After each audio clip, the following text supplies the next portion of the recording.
Este é o Bate-Papo EBD, o programa de domingo da Igreja Presbiteriana Primavera. Você é nosso convidado para postar o seu comentário. Hoje o programa está indo ao ar às 9 horas da manhã, mas nós gravamos isso bem. Então fizemos também uma live aqui com um pastor muito querido, um amigo nosso, pastor Alexandre Sena, lá da Igreja Presbiteriana da Gávea, no Rio de Janeiro. Pastor Paulo, amigão seu, apresenta o seu amigo para a gente. Olá, bom dia, bom dia. Pois é, que alegria muito boa receber o pastor Alexandre aqui novamente, né? Ele já esteve conosco virtualmente mais uma vez, né? Mas bem-vindo, pastor. O pastor Alexandre é um amigão do tempo do seminário, bênção de Deus na vida da gente. A gente tem um carinho especial por ele, Isabela, Beatriz, Deus abençoe vocês. E vamos apertar ele hoje, que ele tem muita coisa para abençoar a gente. E não está isento de vir pessoalmente, né? Isso aqui é só um aperitivo do que vem por aí, né? Na verdade, o que eu quero dizer é, se continuar convidando virtualmente, eu farei questão e vai ser um prazer estar. Mas eu quero mesmo ir presencialmente, né? Reverendo Paulo, presbítero Adeloir, é uma alegria muito grande estar aqui com vocês nesse momento de escola bíblica dominical para a gente pensar um pouquinho a respeito de um tema aí que tem gerado muita discussão e conversa nesta época. Muita gente da igreja já te conhece, Alexandre, do programa Millennials, né? Um programa que vocês têm feito e que trata dessa temática que hoje também nós vamos abordar aqui. E o tema de hoje é vida pós-guerra. Mas vamos explicar que pós-guerra é esse, né? Faz parte de um estudo. O pastor Alexandre Sena está fazendo aí o seu doutorado nessa área de psicologia e trabalhando essas questões relativas aos jovens e o impacto que essa pandemia que estamos vivendo, inegável que vivemos num estado de forte pressão psicológica sobre a vida de todos nós, e como os jovens têm enfrentado isso e como que eles vão retornar. Por isso aí o tema de hoje, vida pós-guerra. Né? Depois dessa guerra, como que esses jovens vão retornar à vida, como que vai ser a vida normal? E essa primeira questão, pastor Alexandre, é que muitos afirmam mesmo, né, ser o momento mais difícil da humanidade depois da Segunda Guerra Mundial. Isso estaria gerando ansiedade, solidão, estresse naqueles que são conhecidos como millennials. Né? Eu já fiz a referência aqui ao programa Millennials, né? E aí eu gostaria que o senhor explicasse para as pessoas aqui, o pastor Paulo vai fazendo aqui, trocando aí de ideia contigo, quem são os millennials? Então, essa terminologia, ela surge até para você definir uma geração específica. Precisamos estabelecer aqui alguns pressupostos que são importantes para entendermos. O primeiro deles, quando você fala de uma determinada geração, nós não podemos generalizar todas as pessoas que fazem parte daquele período. Então, existem características que podem ressaltar nessa determinada geração, mas nós não podemos dizer que todos os jovens ou todas as pessoas têm as marcas que ressaltam nesse determinado período. Então, quando nós olhamos para a história recente, vamos pegar ali após a Segunda Guerra Mundial, você tem os chamados baby boomers, né, que são os que voltaram da guerra, da Segunda Guerra, e eles pegam uma Europa, né, o mundo ele passa por um momento muito duro, muito difícil de reconstrução, e aí essas pessoas começam a estruturar as suas famílias, eles entendem, já que morreram muitos com a guerra, agora é preciso ter muitos filhos, e você tem um processo intenso ali de reorganização de um mundo pós-guerra. E depois, quando você tem já esse mundo se organizando, e tem várias frentes aí para essa organização acontecer, você tem a questão familiar, você tem a questão política, econômica. Depois que essas frentes já estão num processo de organização, você tem uma segunda geração, que é a chamada geração X. A geração Baby Boomers são aqueles que nasceram de 45 a 64. A geração X são aqueles que nasceram de 1965 até 1980. E os milênios são os que nasceram de 80 aos anos 2000. Essas datas elas não são fixas, você vai encontrar aí alguns estudos que vão permitir uma certa elasticidade, né, é igual às pesquisas que nós temos, né? 2 anos para mais, 2 anos para menos, mas são essas faixas. A razão dessas gerações serem demarcadas está muito relacionado com a economia, né? Quem desenvolveu isso a princípio foram aqueles que estão aí nos mercados, né, para vender produtos. Então, entender as características de uma geração é importante para você criar produtos para vender para essa geração. Então, tem todo um pano de fundo econômico para demarcação dessas gerações. E os milênios, eles vêm como fruto, ou eles são filhos, né? Ou da geração Baby Boomers ou da geração X. Os seus pais estão nessas gerações anteriores. Mas um detalhe que eu quero destacar aqui é que, junto com a geração Millennials, nasce a revolução tecnológica. Então, por isso que essa geração ela é específica e é uma geração muito especial, porque é uma geração que ela vem com a revolução tecnológica. As gerações anteriores, elas conseguem imaginar um mundo sem essa tecnologia toda. As gerações posteriores à geração Millennials, né, que é a geração Z, que são aqueles que nasceram de 2000 a 2010, e a geração Alpha, né, que são aqueles que nasceram depois de 2010, eles não sabem o que é um mundo sem tecnologia. Por isso a geração Millennials ela é tão importante, porque ela faz parte de um momento transicional emblemático na história da humanidade, que muda completamente o nosso comportamento. E com essa pandemia, a gente percebe o quanto nós tivemos esses comportamentos alterados, especialmente pelo uso tecnológico que nós fazemos tanto agora nesse momento, né? A terminologia aí, millennials, até fica fácil de entender que é a virada do milênio, do ano 2000, mas geração X teria alguma relação, a letra, com essa geração? Tem alguma relação? Então, a minha impressão é que eles foram tentando usar, né? Eu não entendo muito bem por que eles começaram do final do alfabeto. Porque agora eles tiveram que voltar, né? Geração alfa, eles chegaram Y, Z, né? X, Y, Z. Agora voltou para alfa. Minha filha é da geração alfa. Ela tem 10 anos.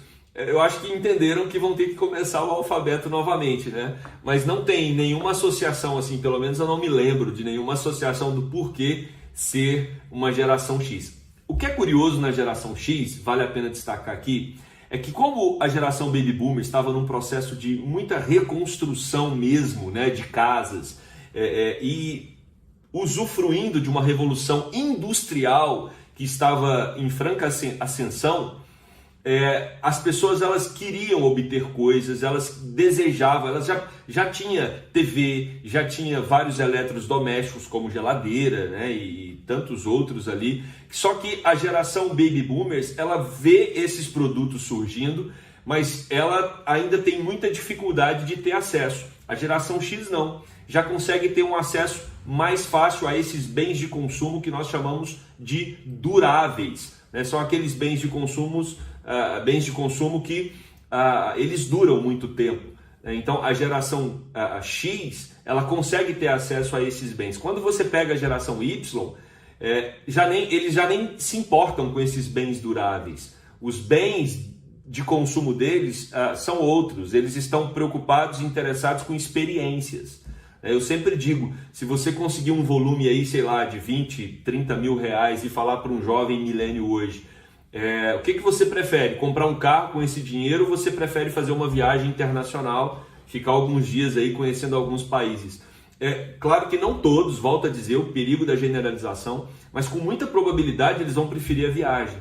Porque eles prefeririam comprar 5 iPhones, né? Se estragar um, ter outro na sequência. Não, mas não dá, Adeluir, porque se eles comprarem 5 iPhones vão ficar ultrapassados em menos de um ano.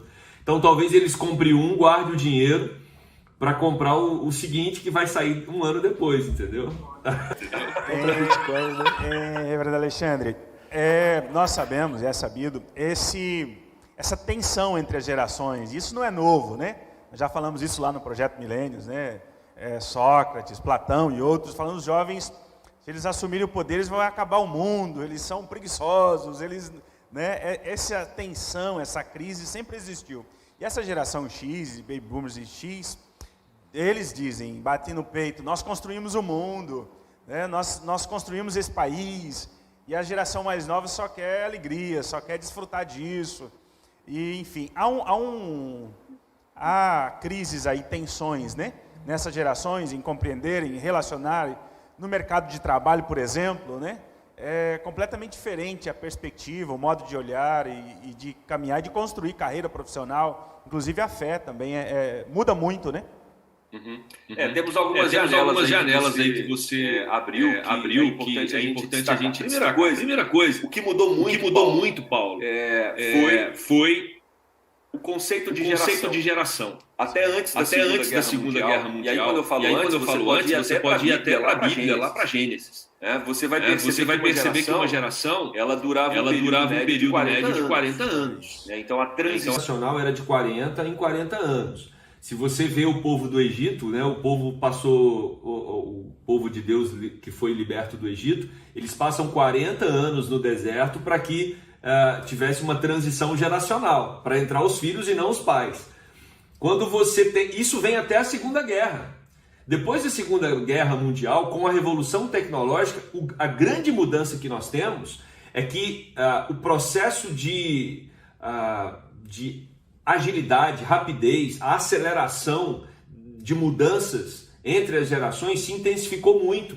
Então, olha só, nós estamos falando aqui de 65, né, do ano de 45. Do ano de 45 até hoje, nós colocamos, olha só, que tem aí, né, pouco mais de 70 anos, a gente coloca geração Baby Boomer, geração X, geração Y, geração Z, geração Alpha. 5 gerações. Olha que loucura. Então, isso é uma transformação muito grande. E aí, nessa transformação, você tem esse elemento, não é só o elemento chamado tecnologia, não. Existem outros fatores que contribuíram para esse momento tão difícil, né, do diálogo dos pais com os filhos. Momento esse que já era difícil, como você bem colocou nas gerações anteriores. Mas agora você tem um processo que ele é como se ele sobrepôs-se. Você tem uma sobreposição. Você tem avô com 60 anos, novo, né, que tem um filho de 40 e um neto de 20. Olha só que diferença, que gap de geracional, com valores tão diferentes que a gente vive nesse momento. Mas aí quando você olha para esse período pós-guerra, pós-Segunda Guerra, você vai perceber que existe uma reestrutura familiar, né?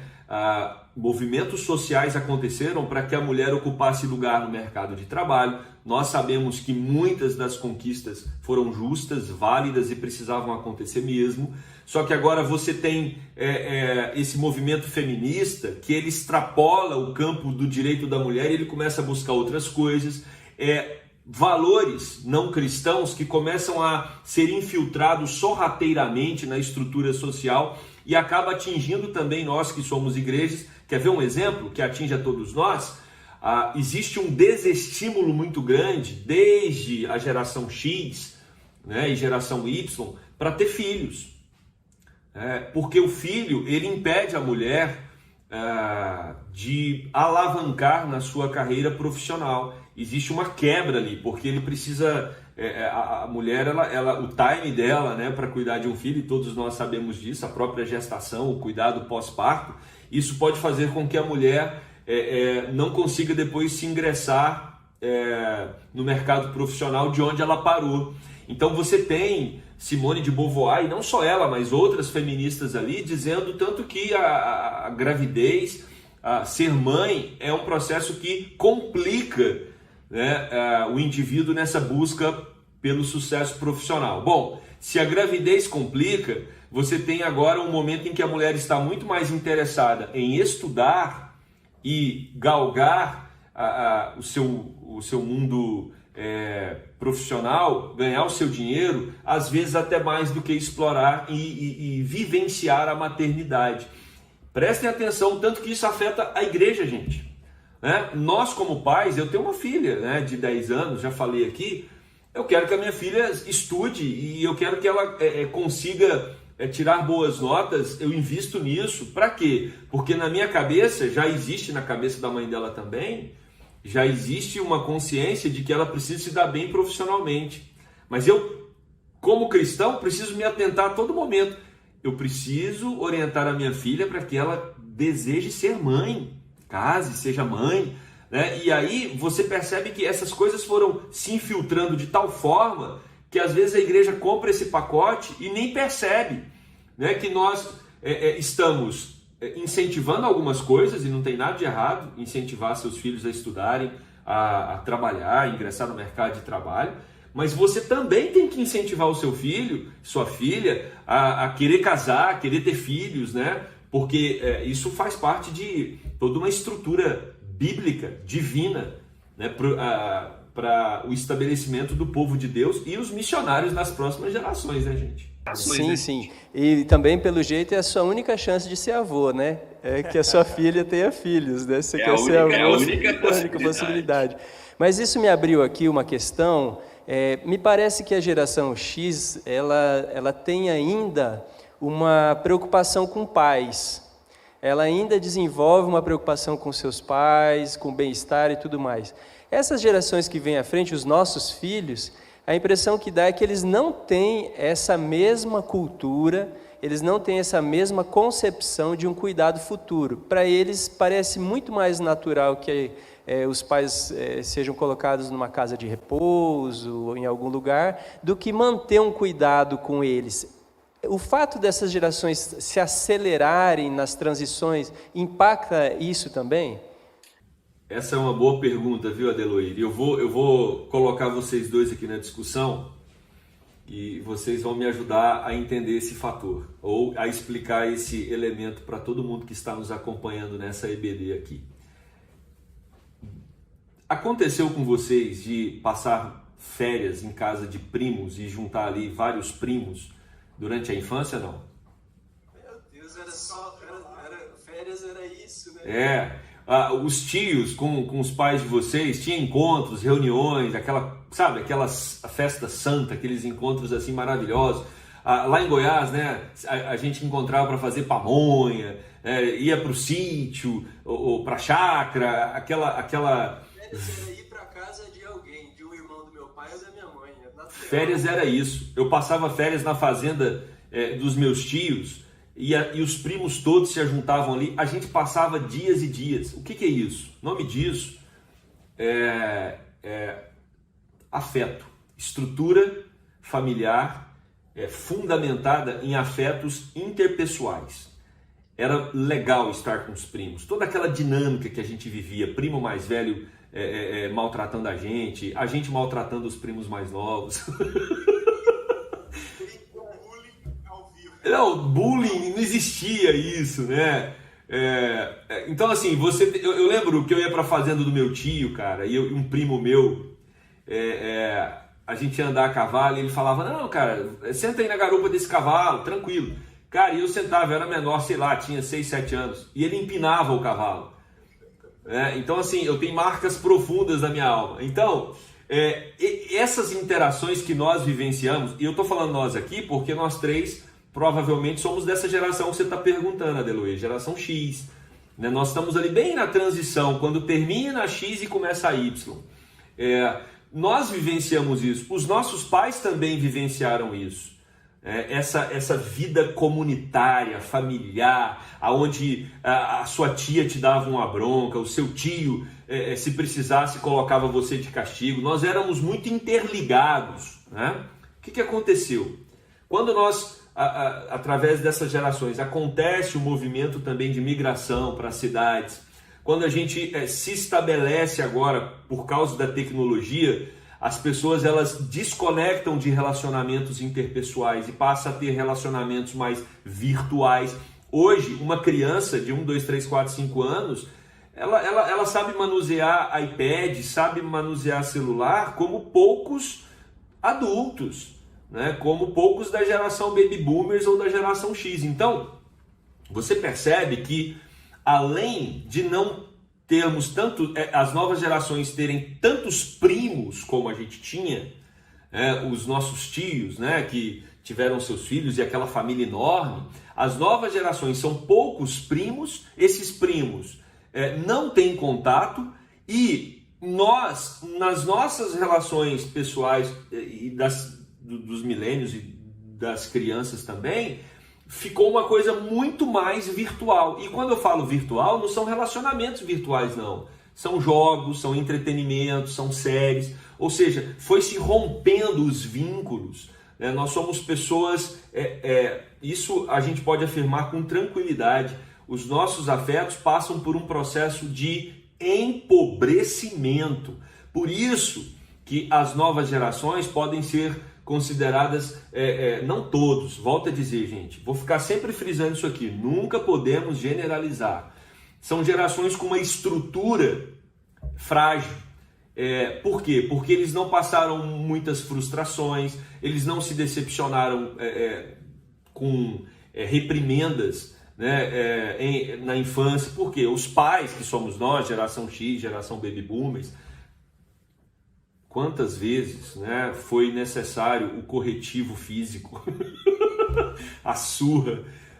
E aí nós ficamos assim, quando eu digo nós, não necessariamente nós três aqui, mas a nossa geração. Puxa, apanhei demais. Eu não quero, meu filho não precisa disso. E ainda vem todo aquele movimento, né? Porque se você bater no seu filho, isso não pode. Aí você fala, nossa, apanhei demais. Meu filho vai ser só no diálogo, só na conversa. E aí você acha que é um grande pai e às vezes só no diálogo mesmo resolve. E existem outras formas mesmo, né? Hoje a gente descobre, se você tirar o celular do seu filho ou o iPad, é muito melhor para ele, ou vai doer muito mais do que uma varada. Então existem recursos hoje bem aplicados, né, para correção. Aí você tem uma geração que ela não teve muita frustração, ela não teve decepção. Nós, como geração X e geração Baby Boomer, os nossos pais, que tiveram muita escassez material, né? Grande parte do Brasil, quem tinha uma condição e um acesso a bens materiais assim, era um grupo bem restrito, né? Com o aumento da classe média, nós tivemos acesso, né? Nós fazemos parte de uma geração que começou a ter acesso, mas não tivemos tanto. Por isso a gente olha para os filhos e fala, o que eu não tive, meu filho vai ter. E aí você começa a entender o que está acontecendo com essas novas gerações. Nós vivemos intensos relacionamentos familiares, os relacionamentos familiares deles são relacionamentos empobrecidos. Nós vivemos muitas frustrações que nos fizeram pessoas fortes, né, em alguns aspectos. Essa geração não passou por essa frustração, porque a gente tentou dar o melhor para eles. E não fomos mal intencionados, não, fomos bem intencionados. Mas isso gerou um grupo, né, ou uma geração que qualquer coisa deixa ela frustrada, triste, chateada, deprimida, porque a pele é fina, não é couro de jacaré. Né? Da flor da pele, né? Mas eles são frutos de uma geração, eles são filhos de uma geração, né? Porque hoje é jogado no colo dessa geração, é extremamente sensível. Sim, mas ela é fruto de uma geração que lhe moldou dessa maneira, né? Mas eu vejo também mais flexível também, né? E aí o que acontece muito, né? O pai vai cobrar quando o cara está com 20 anos. Fala, você tem que acender, 20 anos já foi. Né? O indivíduo foi modelado para ficar do tamanho que está, né? Com a estrutura que tem. Aí quando ele está com a estrutura que tem, o pai e a mãe assusta. Fala, eu com 20 anos já tinha, eu com 25 anos já... Não, mas você foi você no seu tempo. Né? Você seu filho agora está num outro momento. Né? Tudo mudou. Mas nós precisamos entender que o filho tem responsabilidade, sim, e o pai tem que continuar fazendo pressão, mas a mãe. Por outro lado, existe uma construção. E uma dica que eu dou para todos os pais e para todo mundo que está acompanhando aqui essa nossa EBD é ter uma olhadinha ao redor, ver se é só seu filho, né? Ou se é uma característica da geração dele. Se é uma característica da geração dele, e aí para mim a igreja entra com tudo, é onde a igreja sai na frente. Nós, como igreja, precisamos entender que departamento infantil, UPA, mocidade, precisa ser ambientes para refletir sobre isso, tá? É muito complicado você já querer transformar um jovem, por isso esse processo tem que começar lá no berçário. Uma igreja, ela precisa entender a missão dela, onde nós queremos chegar. Onde nós queremos chegar com os nossos filhos? Eu entendo da seguinte forma: nós precisamos transformá-los em missionários eficientes para a geração deles, não para a nossa. A nossa geração é diferente, né? E aí a igreja tem que se estruturar dessa forma. Fantástico, né? Só essa primeira questão encheu o programa. Já encheu o programa, mas tem mais aí. O que você manda?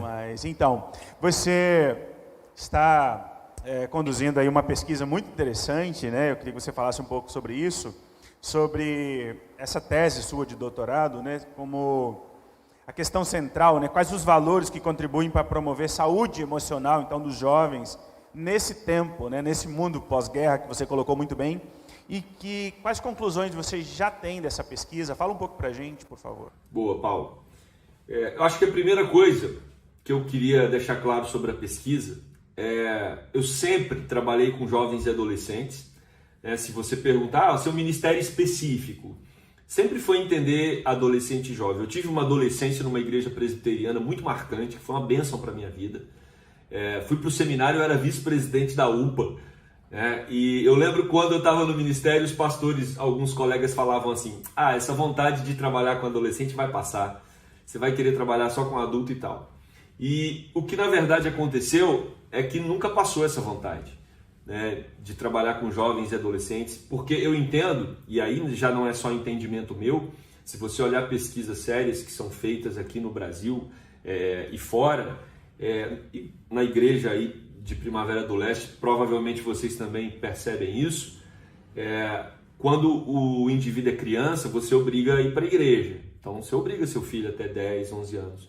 A partir de 12 anos, 13 anos, já começa a ter uma tensão se a igreja não está estruturada para falar a linguagem desse indivíduo. Então nós perdemos muitas pessoas nessa faixa etária, né? Ela começa a se desconectar, porque o culto é estruturado para adultos. O departamento infantil também tem uma estrutura muito legal para as crianças, e às vezes a UPA, em muitas situações, são pais desesperados que se juntam ali para ser conselheiro e ver se segura os meninos dentro da igreja. E eu sempre achei que a gente tinha que levar a sério essa fase. Era um momento que delicado e precisava ser estudado, pensado. Eu preciso entender o meu adolescente, eu preciso entender a geração dele, eu preciso entender quais são as dores, as crises, as abordagens, como eu vou abordar o adolescente, como eu vou abordar o jovem, como vai fluir uma conversa entre eu e ele, eu que sou de outra geração, não fui tão afetado quanto ele. Então tudo isso me gerou um desejo muito grande de estudar academicamente a juventude. Eu fui procurar curso. Cara, o Brasil inteiro eu procurei. É claro que poderia ter lugar, pode ter lugar que eu não procurei, mas o que eu procurei eu não encontrei. Encontrei um curso em Brasília, virtual, há uns 5 anos atrás, não mais, uns 8 anos atrás. Esse curso, por 2 vezes eu fiz minha inscrição e não teve o curso porque não deu turma na UNB para estudar juventude. Então ninguém queria estudar juventude, mas de repente me surge a oportunidade de fazer mestrado e doutorado aqui do lado de casa, na PUC do Rio. E quando a proposta surgiu, né, o orientador falou: olha, eu tenho um trabalho aqui e seria legal se você pesquisasse jovens para esse meu trabalho. Então assim, eu vejo a mão de Deus muito claro nesse negócio, nesse processo, Deus me encaminhando para entender, né, essa transição geracional, para que a igreja pudesse conversar sobre isso, trazer esses elementos para nós termos eficiência no diálogo com essas novas gerações. E aí, quando você pega tudo aquilo que nós já abordamos e você observa, né, essa dificuldade do jovem ter independência financeira, essa dificuldade do matrimônio, né, de casar e pensar que agora ele vai ter que assumir contas, você tem uma mudança muito grande da mulher aí durante os últimos anos, e essa mudança não é só pelas conquistas femininas de mercado e tudo mais, mas você tem uma mulher mais exigente. Quantos de nós já não ouvimos histórias assim: porque quando nós casamos, eu e seu pai moramos numa casa de 2 cômodos, né? Hoje, um jovem fazer uma proposta dessa para uma jovem é complicado, porque as meninas, elas já corre-se o risco das meninas querer começar o padrão de vida a partir daquele padrão que o pai deu para ela. Imaginar que, por amor a ele, eu vou ter que descer o padrão social. Não.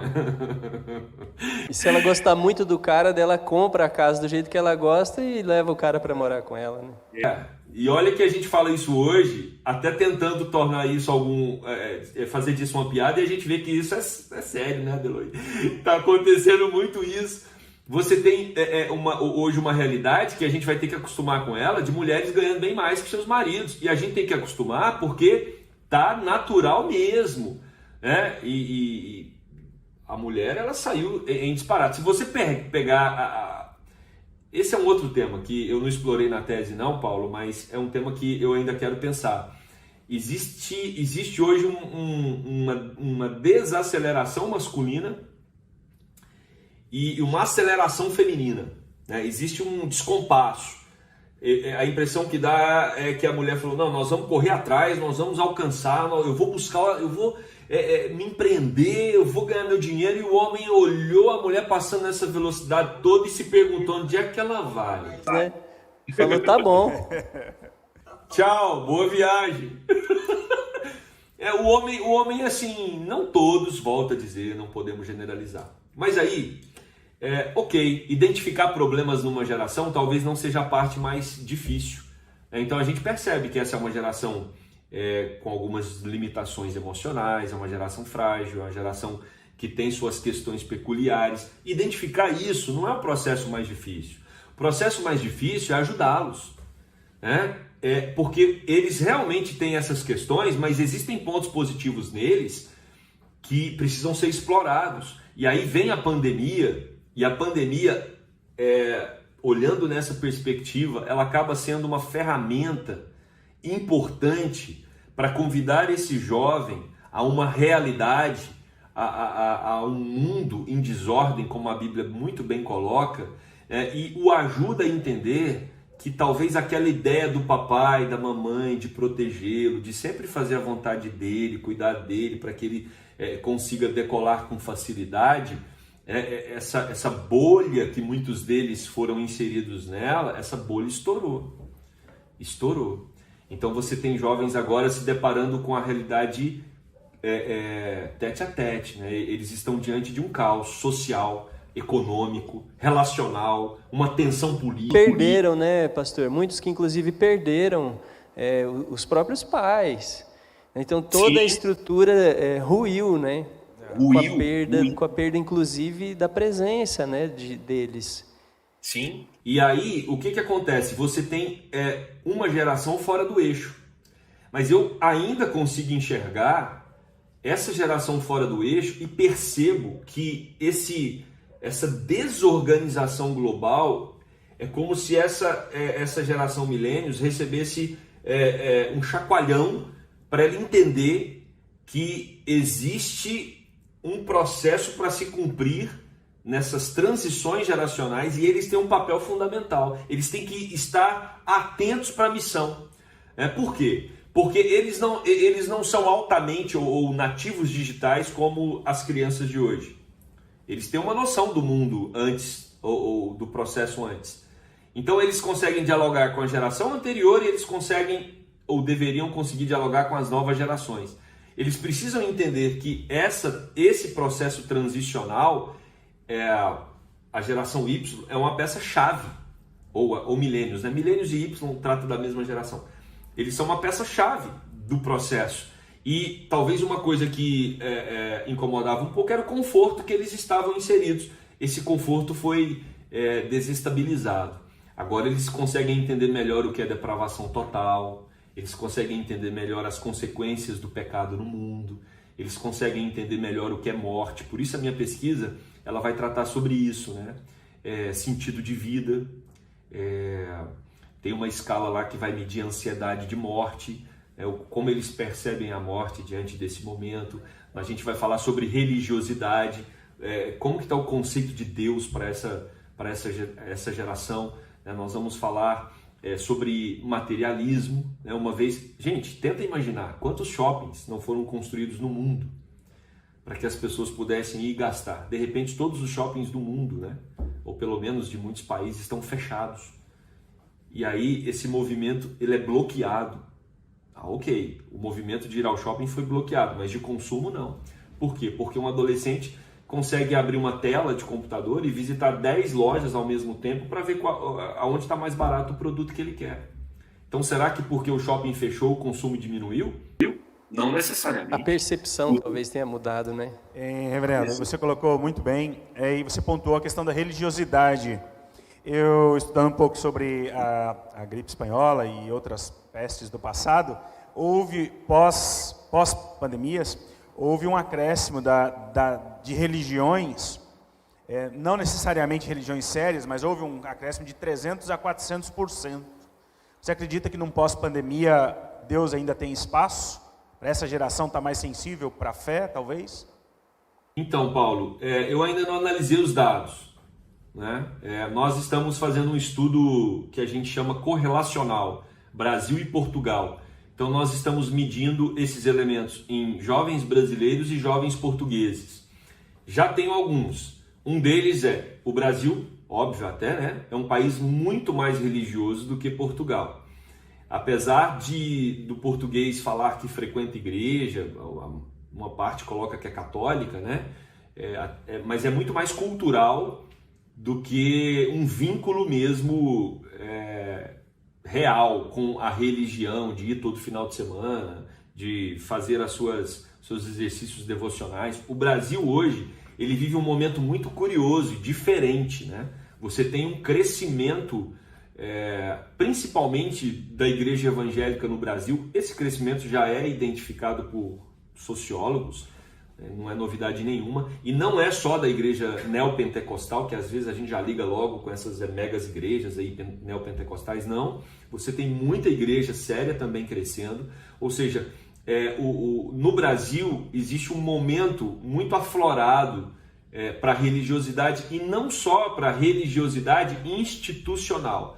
O que eu chamo de religiosidade institucional? Aquela religiosidade que está ligada a uma religião protestante, católica, não. Você tem um crescimento no Brasil de uma religiosidade independente. Assim. O indivíduo ele quer se relacionar com um ser superior, ele acredita nesse ser, mas ele não acha que ele precisa passar pelo caminho da instituição. Ele pode montar essa conexão direta.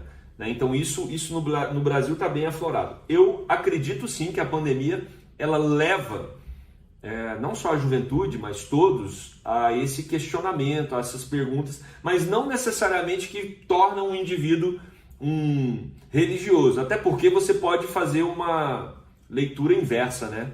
Ou seja, como pode existir um Deus com tanta coisa fora do lugar? Que permite tudo isso. Talvez esse seja um chamado para pensar nessa questão, né? Nesse momento de dor aí, né? É um momento crucial para a igreja entender e responder com o evangelho simples de Cristo. Né? Eu tenho uma questão aqui, pastor.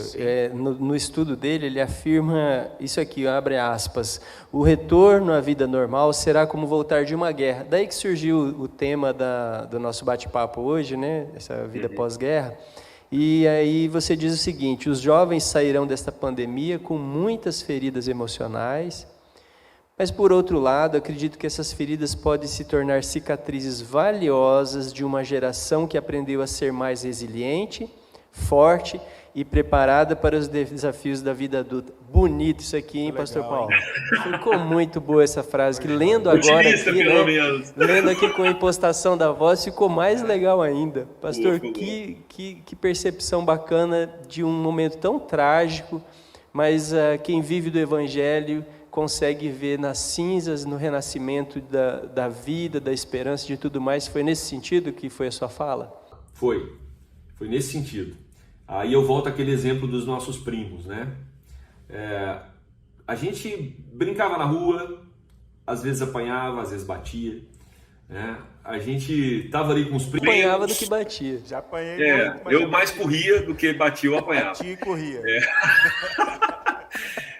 Nós vimos amigos enfrentando dificuldades, né, no lar, assim, às vezes pai alcoólatra, ou seja, a gente viveu num mundo que mostrava pra gente as suas anomalias, os seus pecados, e a gente foi acumulando essas informações ao longo da nossa caminhada, da nossa jornada. Isso é que nos tornou resilientes, fortes, né, para as lutas da vida adulta. Esses jovens milênios, eles foram muito protegidos. A bolha estourou. Então a pandemia ela vem como uma possibilidade, é claro que isso acaba sendo aplicado como uma overdose, né? Vem num curto período assim e muito intenso, mas é uma oportunidade para eles entenderem essa realidade fora da bolha.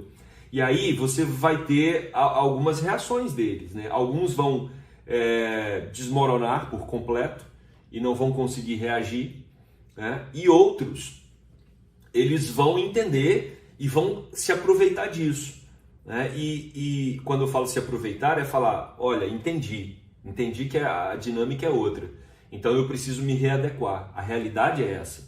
E aí eles vão se readequar e a minha esperança e oração é para que eles entendam isso e possam alavancar o seu processo, né, de desenvolvimento como indivíduo, como pessoa. Entrando nas portas da igreja, eu acho que os nossos jovens, interessante, né? Porque quando você pega um jovem milênio que é criado na igreja, desde o departamento infantil, ele está acostumado com histórias de guerra, Davi e Golias, entendeu? A morte é uma coisa que faz parte da vida dele, nas leituras, na própria igreja, né? 2, 3 anos ele está cantando que Jesus morreu na cruz por ele. Entendeu? Então, assim, não tem como esse adolescente, ou essa criança, depois adolescente jovem, ele já está na frente da geração milênios que está fora da igreja, porque a Bíblia não é um livro para quem vive em bolha. A Bíblia é um livro que revela a realidade do mundo caído. Então, quando você tem um jovem adolescente em contato com esse mundo, em contato com essas informações que a Bíblia passa da realidade do mundo, uma criança, ele vai assimilando essas histórias. E aí ele vê o mundo e ele fala, agora eu entendi aquela história de Noé. Agora eu entendi o que é passar 40 anos no deserto, porque eu fiquei alguns dias preso em casa. Ou seja, ele faz link com as histórias que já... as histórias que ele está habituado com elas, histórias essas que lá em Deuteronômio 6 fala que a gente deveria inculcar na cabeça dos nossos filhos. Então, assim, quando fala pragas do Egito, a pandemia é uma praga. Filho, você lembra quando a gente estudou lá na escola dominical sobre praga?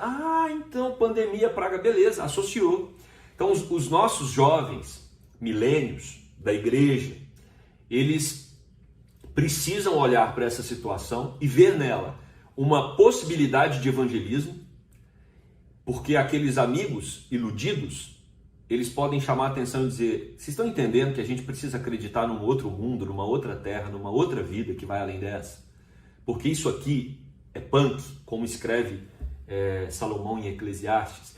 E não só isso, mas eles também podem aproveitar toda essa estrutura e bagagem que eles acumularam ao longo da caminhada cristã para refazer esse mundo pós-guerra.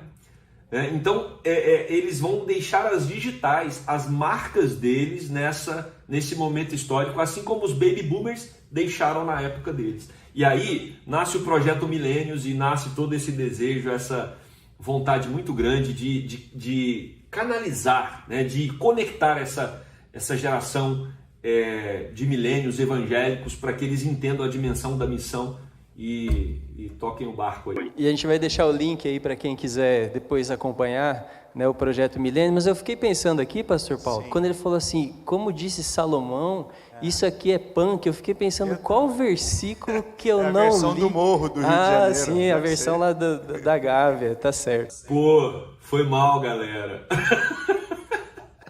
Nova versão ultra moderna e internacional.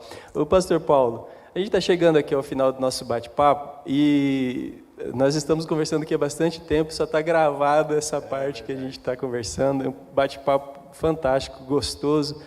Mas a gente precisa também mostrar para as pessoas que a palavra de Deus, como estamos mostrando, que a palavra de Deus fala sobre isso, fala sobre a angústia, fala sobre o medo, fala sobre a crise. Como que é a resposta do Evangelho para tudo isso, para a gente fechar esse assunto aqui, pautado nas Escrituras, e que as pessoas possam perceber isso nas suas casas? Começando contigo aí, pastor Paulo. Então, esse é um momento para a gente, talvez, entender que o Evangelho não é a melhor resposta, é a única possível resposta, né? Nós acabamos de ver aqui, passamos pelo livro de Jó, vocês já estão no livro de Provérbios, né? Eles também estão fazendo a mesma continuidade de séries, enfim. Mas a Bíblia esfrega a realidade na nossa cara, né? A Bíblia não é um livro bonito sobre um mundo ideal, a Bíblia nos coloca com o pé no chão, e esse mundo é quebrado, né? Mas o Evangelho é cura para um mundo miserável, para um mundo quebrado, para um mundo desencantado, né? Para um mundo que olhou para suas estruturas todas e viu que elas servem muito pouco, né? E nos mostrou a nossa vulnerabilidade diante de um vírus invisível, né? De fato, esse é um tempo para a gente pregar o Evangelho de Cristo, da redenção, da graça, acompanhado do amor, da graça, da bondade do Cristo, que sofreu nele mesmo toda a dor do mundo, mas que amou, que consolou e que se deu por graça pura, né? O pastor Alexandre, ele é mestre em aconselhamento bíblico e ele tem propriedade para falar sobre isso também. E é bom ouvi-lo, né? Porque ele é encantado, né? O dia que você está tranquilo assim, do nada, ele te liga e te coloca numa bronca. Vamos fazer isso? Vamos pensar isso? E ele só coloca a gente em fria. Mas é muito bom olhar para tudo isso com esperança. Eu tenho esperança que a igreja que soube caminhar e que está sabendo olhar para frente e ler o seu tempo, é um outro mundo, é uma outra realidade, embora o Evangelho é o mesmo, o coração do homem é o mesmo, mas é um novo momento e a gente precisa saber fazer essa ponte, que é o Projeto Milênios. Depois você pode falar também da conferência aí do projeto. Maravilha. Eu quero, para responder isso, dizer a respeito da minha vinda para o Rio de Janeiro. Na verdade, eu sou goiano, sou anapolino. Sotaque entrega, né? E eu me lembro, o Paulo conheceu, né, trabalhou comigo lá um tempo em Anápolis, e Anápolis é uma cidade que tem muito evangélico, né? Então, assim, por incrível que pareça, os jovens, pelo menos das igrejas que eu pastoreei, tinham muita dificuldade de ter vínculo com a igreja nas reuniões de sábado e tal. Era difícil, né, você montar uma atividade assim que atraísse os jovens. E quando eu recebi o convite para vir aqui para o Rio e trabalhar aqui na Gávea, eu falei, se Anápolis é difícil, no Rio, que tem o Rock in Rio, e tudo mais de entretenimento que esse país pode oferecer, a chance de um trabalho dar certo no Rio de Janeiro com jovem é muito menor. E Deus me deu o privilégio, a oportunidade de pastorear um grupo de jovens aqui na nossa igreja, que eu não tenho dúvida, não tenho mesmo, que tem traços de avivamento. Então, assim, eu vejo plantas nascendo no deserto a todo momento aqui. Eu tenho uma turma de jovens que amam a Jesus de verdade, assim, de um jeito que, se eu contar, muitos não vão acreditar. E eu sei que isso foi trabalho, obra de Deus, porque esse grupo já vinha, já estava se desenvolvendo na adolescência. E hoje, alguns já casaram e já são conselheiros que me ajudam. Por que eu estou falando isso? Eu estou falando isso para dizer que, ao mesmo tempo que Deus me coloca para analisar uma geração na academia e tentar entender os traços dela, Deus diz para mim assim, mas eu vou te mostrar o que eu posso fazer. E aí Deus me coloca para pastorear jovens numa cidade que eles tinham tudo para não ter compromisso com Deus e com a fé e com a igreja, e são meninos e meninas apaixonados por Jesus. Então, é disso que nós estamos falando. É disso que nós estamos falando. É disso que nós estamos falando. Então, assim, eu estou vendo essa galera ocupar excelentes empregos, eu estou vendo esse pessoal alavancar na vida acadêmica, Eu estou vendo esse pessoal receber bênçãos de Deus assim de um jeito impressionante, porque você precisa crer que a única saída para a sua juventude, para a sua vida, é Jesus Cristo. Então nós estamos conversando aqui sobre 2 temas. Você jovem foi chamado por Jesus, e essa pandemia vem como um instrumento de Deus para te ajustar, porque você precisa amar Deus sobre todas as coisas, temê-lo, e você precisa impactar a sua geração. A gente tem que ir lá fora, porque não são poucos os que estão estraçalhados para ouvir uma mensagem de esperança nesse momento que nós estamos vivendo. E o agente que Deus colocou na terra para falar com alguém que tem a sua idade, jovem e adolescente, foi você. Não foi nem a minha geração e nem a geração anterior à minha. É você. Você é que faz a conexão. Você tem que entender o tamanho da sua missão. E a minha oração é para que o Espírito Santo de Deus te capacite nesse projeto. Tem muito soldado que está sangrando. Você não pode, como Jesus ensina na parábola do bom samaritano, você não pode passar e fazer de conta que está tudo bem ou achar que aquilo não tem nada a ver com você. Aquilo tem a ver com você, sim. Arregaça as mangas e vai trabalhar. Tem muita gente para nós recolhermos aí na beira do caminho. Amém. Me fez lembrar do filme Até o Último Homem. Até o Último Homem, né? Bacana. Não podemos deixar nessa nossa geração gente para trás, né? Pastor, muito obrigado, né? Nós estamos chegando ao final do programa. Eu tenho certeza que um dos melhores programas que nós estamos colocando no ar, por causa do assunto, por causa da relevância do que foi falado, da sua presença também. E agradecer muito a Deus por esse momento aqui e que vai chegar na casa de muita gente. Muito obrigado, um grande abraço para sua esposa, sua filha, para sua igreja. Pastor Leonardo, que é companheiro seu de ministério. Deus abençoe sua vida. E eu quero convidar o pastor Paulo para uma oração final. Amém. E depois a gente se despede. Até a próxima. Vamos orar. Obrigado, Senhor, porque o Senhor é bom, o Senhor fala conosco. No meio de tantos ruídos da nossa geração, de tantos aflitos, de tantas dores, de tantas incertezas e instabilidades, quanto não só ao futuro, mas quanto ao presente mesmo. O Senhor é o nosso consolo de geração em geração. O Senhor é aquele que nos dá sustento e graça, condição de caminhar em dias tão adversos. Obrigado, Pai, por esse tempo tão proveitoso, tão abençoador. Obrigado pela vida do pastor Alexandre, a importância dele na nossa vida. Obrigado, Senhor, pela nossa amizade, pelo carinho que é recíproco. Que a graça do Senhor seja abundante na vida dele, nos seus trabalhos, projetos e sonhos. Que o Senhor continue cuidando e usando com graça. Amém. Abençoe os irmãos que estão conosco nessa manhã.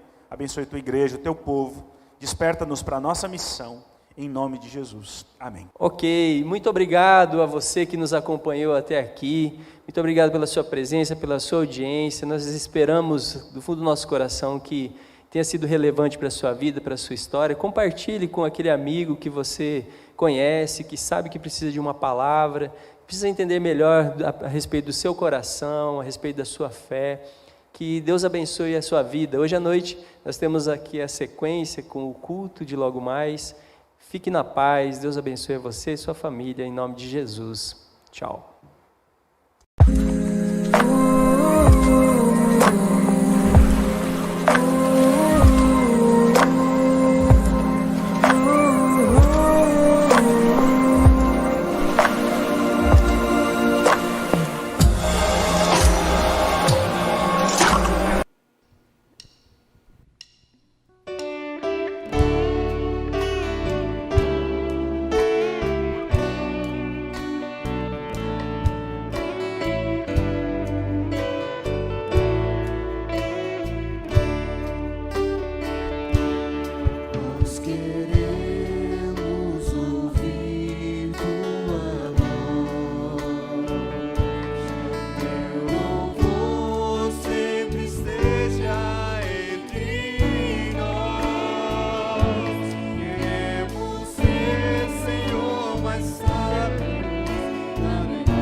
Tem muito soldado que está sangrando.